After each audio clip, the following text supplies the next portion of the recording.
Hello there. I want to take you back to 1984, the 1980s. At that time, I'd had a business for 12 years, and it was at the beginning, it was very, very successful. I'd opened up 4 shops and started wholesaling to other businesses, and we had a really bad economic turndown in the UK in the middle 80s there. And I was at this really crunch time now where I couldn't continue with the final shop that I had left because the turnover was getting less and less and less each week, and my debts were getting more and more. And I owed about £50,000, and there was no way I could pay this, really. I owed the bank, I owed many other companies that supplied me with goods over the years, and I just I could see no way out at all. There was no way I could get out of this. And one day, this lady came into my shop, and she said, "What's the problem, John?" She said, "You don't look very happy." And I never told people about my business and how things were. I never told people personal things at all. But for some reason, I decided to tell this woman my situation. And I said, well, I owe so much money around. I owe this to this company and that much to that company. And the bank are pushing me to sell my house to get out, and they want to recoup some money back. So I told her all these things, and she, oh dear, she said, oh dear. And I really laid it on. I just told her the truth, really, about the situation. And she said, well, I have to go and pick my children up now from school, which I think the school was just up the road. And with that, she left. But then she got to the door of the shop, and then she turned around and she said, there is somebody that you can help you. And I thought, no, there's nobody who can help me. I've tried the bank, I tried my accountant, I've tried my other business friends, many people I've spoken to, but no, there's nobody that can help me. And so that's what I thought. And she said, well, there is one person that can help you, and that's Jesus Christ. And I thought, oh no, oh dear. That's all I need. A nutter, somebody a bit crazy. And she said, do you believe that Jesus could help you? And I thought, well, that's a dumb question. Jesus is dead. How could he help me? So I said to her, well, if he was alive, maybe he could help me. And she said, well, he is alive. And with that, she left. And when she'd gone, I thought, I don't understand this woman. She seemed to be well educated, very intelligent. Why should she be talking about God? I mean, everybody knows God doesn't exist. And Jesus, everybody knows, Jesus was crucified on a cross. He's dead, finished, gone. Everybody knows that. Why is this intelligent woman, why is she talking about that? So it didn't cause me to be interested in Jesus. It made me interested in her. Why? Why should she be talking like that? Anyway, time went on, and she came back in the shop a few more times and told me a little bit more. She told me about her church. And so when she told me about these things happening in the church, it made me very curious. And so I said, okay, one day, and she did invite me to church many times. And then I told her, well, one day I will come. I'll come to your church. You won't come, she said. I said, yeah, I will come. She said, no, I know, you won't come, she said. I said, I will come. She said, no. I'll bet you £1 you don't come, she said. I said, you're on. I said, I'll take your money. I said, you're on. So one Sunday morning, we were at home reading the Sunday papers. That was the normal thing, Sunday morning. I'd get up early, well, I say early, about 9 o'clock, and go around the corner and buy the papers. So I bought the papers, and I went home, and I thought, I'm not going to bother with these. I'm going to church. So I said to my wife, I said, look, we're going to church this morning. So I said, get the boys ready. We're going to church. And she was shocked, really, because I'd said I'd never go to church again after my experiences in church. I'd been to many, many times to church because she was a churchgoer before we were married. And but when we got married, I stopped going with her. You know, I refused to go anymore, and she stopped at the same time. So, excuse me. We go off to church, and then I go into this church, and everybody's so welcoming and lovely and really nice. And you know, I have been suffering from stress for a long time because of the business. I'm really suffering from stress, but to go into this lovely atmosphere of these people, and it was so refreshing. And then we started singing some nice songs, which I thought, these are lovely songs. They're not like those boring old hymns that I've been having to sing in the past. And then somebody came up to me and introduced himself. And he was he had his own business. He had what was it? I've forgotten. Not accountants, something like that. And then another guy came up, and he was a retired dentist. And then this other man came up, and I was being introduced to all these different people. And this guy, one guy, he was a lawyer, and he asked me what I did, and I said, well, I had the shop, and he said, how's business? And I'm like, disastrous, really. Oh dear, that's bad. And then he said, can he help in any way? And I thought, well, no, unless you got £50,000 you don't want. So the answer was no there. But what really got me in this place was I experienced something in this place, which is, I can only describe it as love. There was a real love in this place. And I felt I wanted to, cut some of it out, cut a big chunk out and take it home with me. And that sort of feeling I had. And my oldest boy at the time, he was just 12 years old. And when we were singing these songs, he started crying.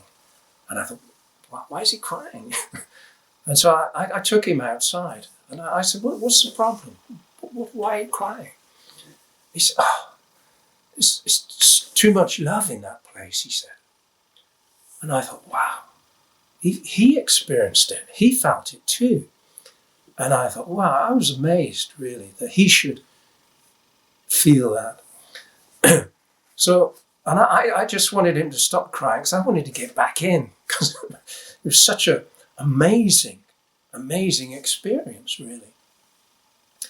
And so I'd made a decision, I'm coming to church every Sunday from now on to this place. And it wasn't even a church. It wasn't a proper church building. But it was a day centre where in the week, I think it was opened up to old people who come along and have a little social time with a cup of coffee and a biscuit or something. It was that sort of place. It wasn't even a religious building at all. But I really wanted what they had, what these people had. I really wanted it. And after a week or two, they asked me, do you want to become a Christian? Well, I want what you've got, whatever it is, I want it. And so they said, well, if you pray this prayer, and I followed them in a prayer, and, confessing my sins, and then inviting Jesus into my life. And so I did all that. And at the end of it, to be honest, I didn't feel any different at all. And in fact, my wife did the same thing. And she felt very different. It was like, she's way floating up here somewhere. And it was obvious to me that God has accepted her because she's a nice person and a good person, but he hasn't accepted me. So that was my take on this. That's why I didn't feel any different. And then I'd been invited to many different conferences and different Christian speakers. And not every time, but a lot of times people at the end of their speech or their talk, they would say, now, if anybody wants to become a Christian, if you'd just like to stand on your feet now, or come down the front, and we'll pray for you, and it'll happen. So every time I heard this, I'd stand up, and I must have some of that. I want to do that. And then one day I was with one of these guys from the church, and I stood up on this call, and he said, John, he pulled in my jacket. What are you doing? I said, well, I want to be Christian. He said, but I was there when you did it, when you prayed.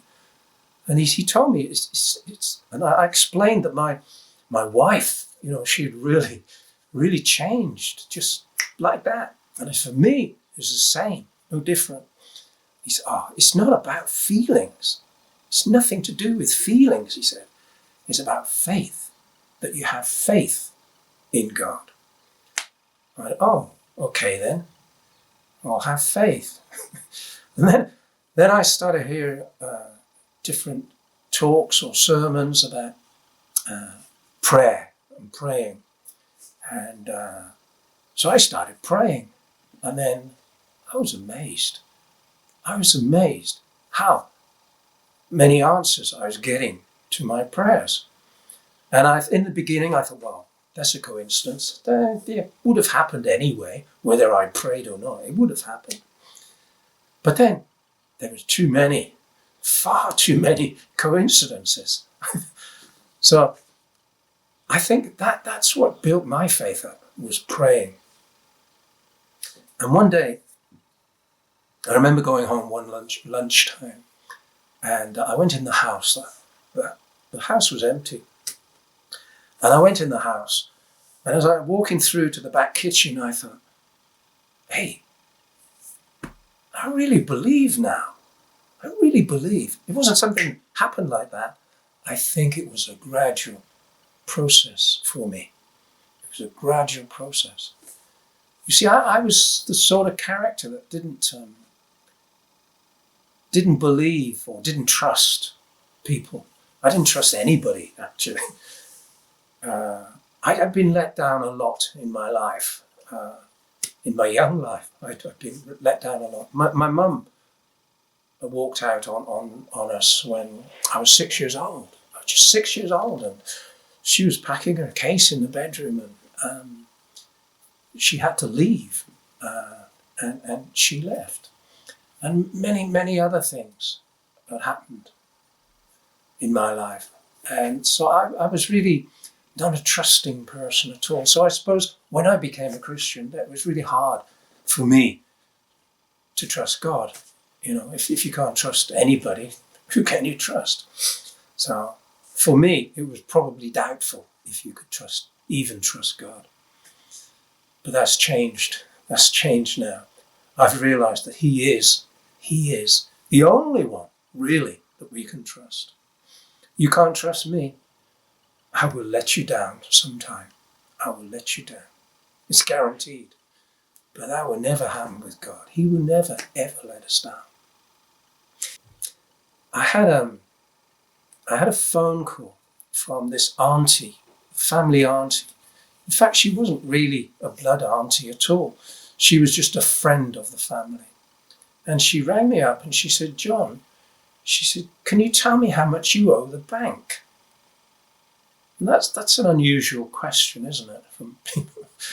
And I said, "Well, why do you want to know, Auntie?" And she said, "Please, just tell me." She said, "Don't ask why. She said, just tell me." So I knew how much I owed the bank. So I told her.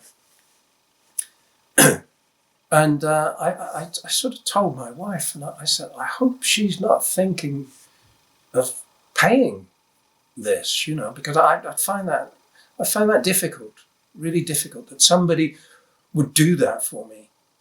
I don't know why, but I found that really hard." Anyway, a few days later, there was a cheque in the post for the exact amount that I owed the bank. And so I paid the bank off. And of course, I thanked Auntie, but told her she shouldn't do that. And she said, "Well, I'm getting an old lady now, and what do I do with my money? It's only left to people. You might as well have it now." So that was a start. And then I heard the pastor in the church talking about tithing. What's tithing? Tithing, you pay 10% of your income. And I thought, well, that doesn't really include me. I've got this huge debt. And I knew the Bible said you must pay your debts. And that's why I didn't go bankrupt in the first place. So I said to the pastor, I said, well, I've got this huge debt. The Bible says you must pay your debt. And now you're preaching on tithing. Should I tithe? He said, "It's up to you." He said, it's not between you and me. He says, "It's between you and God." He said, if God tells you to tithe, tithe. He said, if he doesn't, then don't. So I thought, well, that's helpful.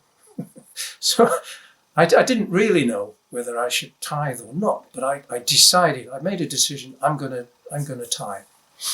So I start paying 10% of my income. And then I found at work I was getting offered more overtime. And then I got an increase in payment. And each time I got overtime, or each time I got an increment or a raise in salary, I was really excited. I can tithe more now. That was the excitement. Not that I was going to get more, but that I could tithe more, giving back to God. That was, it was such a blessing, really. Such amazing. There was concern about my health. And I went to the doctors, and he decided that I was diabetic, high cholesterol, and had a suspect prostate cancer. And this really, really stressed my wife. She was already stressed by her job. She was feeling really down about her job. Her job had changed so much now. It was unrecognizable compared to when she first started there. And she began to get depressed, actually. And anyway, I went to the doctors, and again, well, I went to the hospital, actually. And the hospital, they diagnosed my prostate, and they said, "Oh, you're okay." He said, "But you haven't got cancer, but you've got a prostate of a 75-year-old man." What was I then? Probably about 50 then. And I said, well, okay, thank you very much. And anyway, as things went on, my wife also, she was diagnosed with stones, and she was concerned about getting older and worried, and her depression got heavier. And she got to the point, she was a very strong Christian, but she got to the point where she couldn't cope with this depression. And I never considered too much about depression. I thought it was a case of, come on, pull yourself together, Everything will be all right. Don't worry. Look on the bright side. That's my sort of attitude towards it. But I didn't realize until the psychiatrist told me that this is a serious illness that needs medication. He said, like, it's no different. Like you break your leg, you don't go carry on walking on it. You get it treated, you get it fixed, and before you can get back walking. And he said it's the same. It's the same with depression. It needs medication. So she was prescribed with medication, and I discovered later she refused to take it because she thought she's a strong Christian and she doesn't need medication. She just needs Jesus in her life. So she didn't take it. But she came to a point where she actually did commit suicide. And so that was a huge shock. You know, when you become a Christian, some people say, oh, everything's all right once you become a Christian. But really, it's not true. It's not true at all.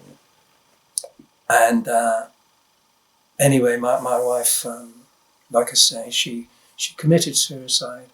And that was a huge shock. And whoever would know her, family, friends, myself especially, you just feel this kind of guilt on yourself that you didn't do enough for the person involved. You know, maybe I didn't love my wife enough. So, you know, you feel, you know, tremendous guilt it leaves behind when anybody commits suicide. Everybody feels like that. You didn't. There's more you could have done. I could have visited more. I could have popped round to see her. I could have invited her out. You know, all those sorts of things that you take on yourself. And it's a bad time. Because the person that commits suicide, they're out of it. They're gone. And, you know, I believe 100% where she is. I know where she is. She's with Jesus now, right now. So I don't have any concerns about that. Other people might tell me differently, but they're wrong. She is with Jesus, no doubt.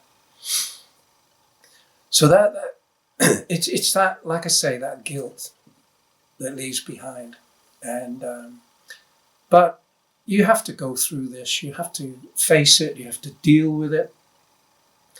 And in fact, you even have to forgive yourself in this. There's another instance that happened many years ago. My brother was murdered, and he was stabbed in the groin, around the groin area, about 100 times. And of course, they couldn't even get him to hospital before he died. And the man that murdered him, of course, the anger in me, I wanted to do the same to him. I wanted to kill him, but not just kill him. I wanted to somehow do it in a slow way, make him suffer. That was my feeling. And then when I became Christian, and I heard about, you got to forgive everybody. But yeah, hang on, there's some things you can't forgive. But no, you need to forgive everybody. And I went to a meeting once, and they were talking about forgiveness there. And this came up, that I should forgive this guy. And I thought, how can I? And I prayed about it, and I prayed and cried about it. I said, Lord, I can't forgive this man. How can I forgive this man? And the more I prayed, the more I cried, and the more I cried, the more I sobbed. And by the end of it all, I just felt, wow, it had come out. And I'd forgiven this man, and I'd forgiven him. We need to do that. We need to forgive. Forgiveness, it rots us inside if we don't forgive. We must release it. Like I say, my wife, we went through that experience with my wife. And then years later, I didn't expect this, but I got married again. And I met Hallie, my wife, and we have 2 wonderful sons, and we both really love. We love our boys. And so I'm blessed with 4 wonderful sons, really, really blessed with 4 wonderful sons. And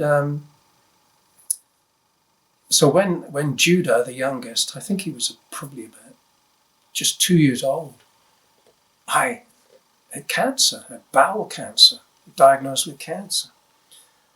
So I thought, oh dear, I have this lovely young wife, two young children. How are they going to cope without a dad, without a husband? Oh, it's not right. It's not fair. It didn't seem right at all. And I didn't worry for myself, if I, through this cancer, if it killed me. I wasn't worried because I knew 100% where I'm going. I know I'm going to be with God. There's no doubt in my mind I'm going to be with God.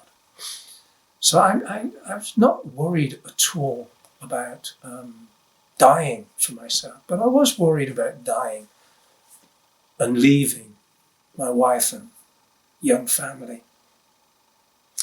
And one day I was talking to this good friend of mine, and he said, John, are you worried about dying? And I explained, yes, because of that, but no, because of me. And he said, oh, okay, you're not worried about dying for yourself, but you're worried about dying for your family. I said, yeah, that's right, exactly. And he said, oh, I see. He said, let me get this right then. So you can trust God for yourself, but you can't trust God for your family. Okay, I got it. You're right. And I prayed, I'm sorry, Lord. I wasn't trusting you in this. And that was over 5 years ago now. And I've had the all clear a year ago. I had the all clear of cancer. I went through all the treatment and everything, but I've had the all clear now. And so God has given me 5.5 years so far, and who knows? And I remember once somebody asked me, how long do you want to live, John? And I thought, well, I said, I want to see my children's grandchildren. And that just came out. And then later I thought, my children's grandchildren? How old would I have to be for that? My children's grandchildren? Not my children's children, my children's grandchildren? Oh, wow. Who knows? Maybe. That's a prophetic word. Maybe. I don't know. We will see. Anyway, I could go on and on for hours and hours, which I know I do. I'm sorry. So I'm going to stop here. Let me pray. Father God, I thank you for our time together. Father God, I pray for every single person that watches this video, Lord. Father, I pray, Lord, that you touch their hearts, Lord. Not because of anything I said, but because of what you might have said through it, Lord. And Father God, I just pray. If there's anybody watches this that doesn't know you, Father, I pray that they will come to know you. This would be a beginning for them to come to know you. I pray these things in Jesus' name. Amen.